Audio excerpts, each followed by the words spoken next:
morning, everyone. Today we're going to be talking about short-term decision making in Need for Speed Rivals. So we are driving the Ferrari F12 today, and you can see we're heading down the freeway.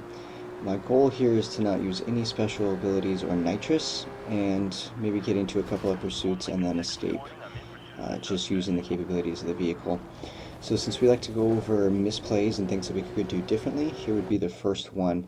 I see this left-hand turn coming up, and I think that I can make a e-brake turn, but unfortunately I don't completely make it. Nearly hit the wall, and this causes the police to plow into me, causing a collision.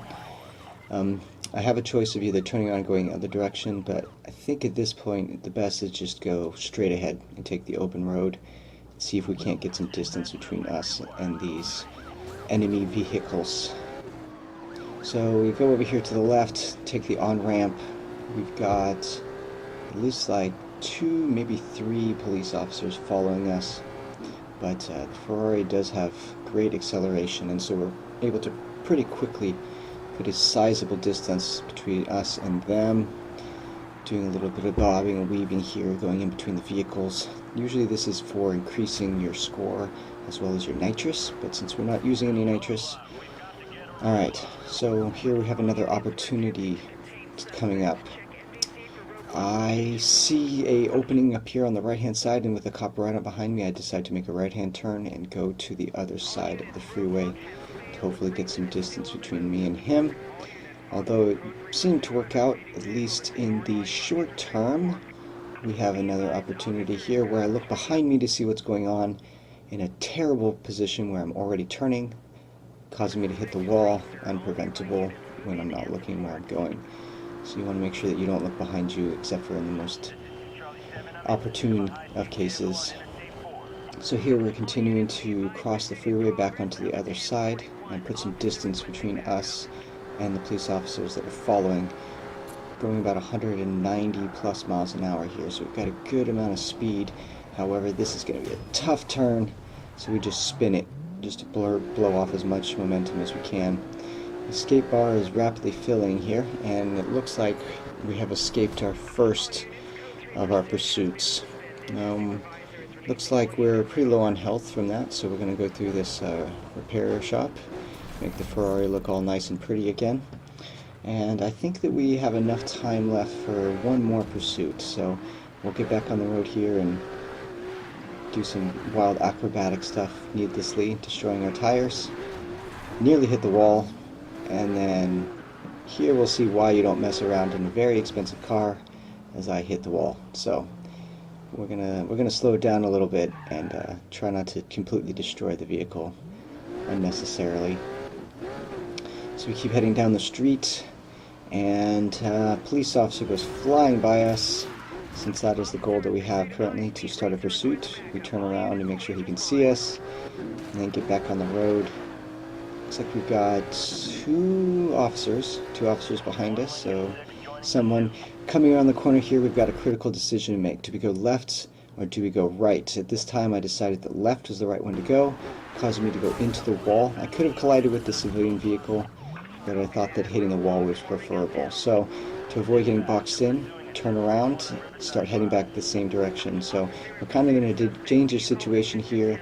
Multiple police officers, roadblock that we've got to go around, and we've taken about 25% of our health in that single engagement with them, so we need to be very careful.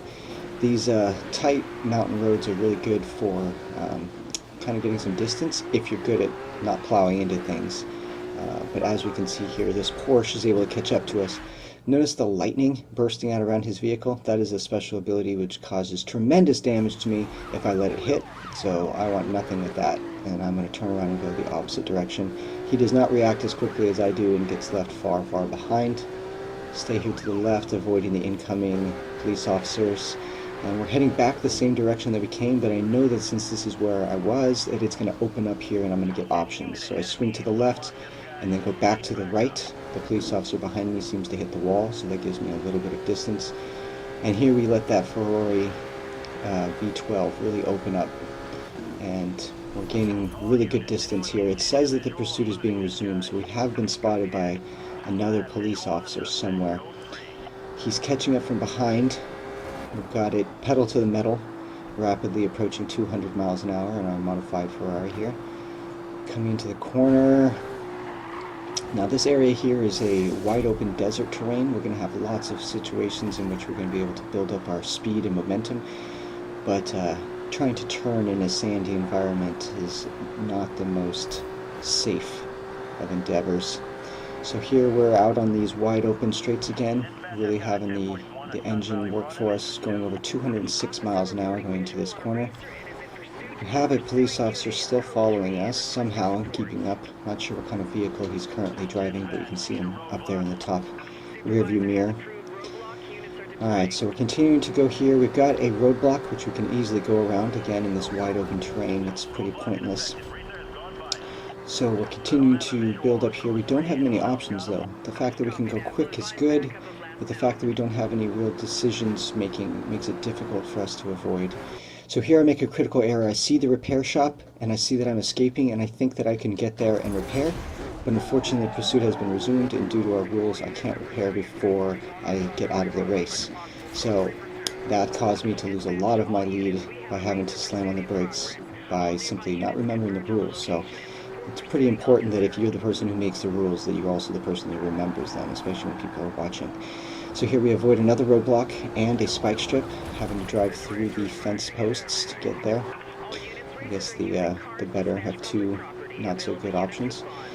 Coming around the corner here, we're continuing to see more and more civilian traffic as vehicles are in our way, but we haven't given up. We're continuing to go, and police officers are requesting backup, although they're maintaining a pretty good visual acuity on us. That guy is really close behind. But we've got a critical opportunity coming up here. We're going upwards into the mountains as fast as we can, and we're going in between the vehicles, trying to stay in the center here between the two sides. And we're going to have an opportunity here where a truck is going to be coming up, and we've got a critical decision to make. Do we go to the left or to the right? This time I decide to go left, but unfortunately I cannot see the other vehicle on the other side of the rise, to disastrous results. Oh, the police officer hits him as well, and then hits us, and now we're stuck in the sand with multiple officers. He nearly collides with us, but we're able to just barely get out of the way before he spins out. Maintaining this speed, we're going to try to just open the engine up and get as much power as we can, get some distance between us and those cops who've shown very little in the way of public safety. They've shown that they would just simply crash into us with no hesitation. So we have at least two officers behind us. Roadblock was placed, but they pushed it on the wrong street or road. So we are going to attempt here to simply maintain the distance that we have. If we can hold a tighter line and a better corner going around these, then we should be able to maintain that speed and then even gain and put distance on them in the straightaways. Although we do have a police officer stubbornly right behind us. Okay, and bobbing in between these cars, he smacks into something, goes flying off the road there. We can see in the map in the bottom left. So we take that opportunity to take one of these exits off of the road, and then from here on it's pretty much smooth sailing if we can prevent ourselves from hitting anything. And as I say that, I hit the guardrail. But by turning around and going back the opposite direction that we came from and getting underneath the freeway that we just exited, we were able to successfully escape. And hopefully you enjoyed this short video clip demonstrating some decision-making skills. Thank you.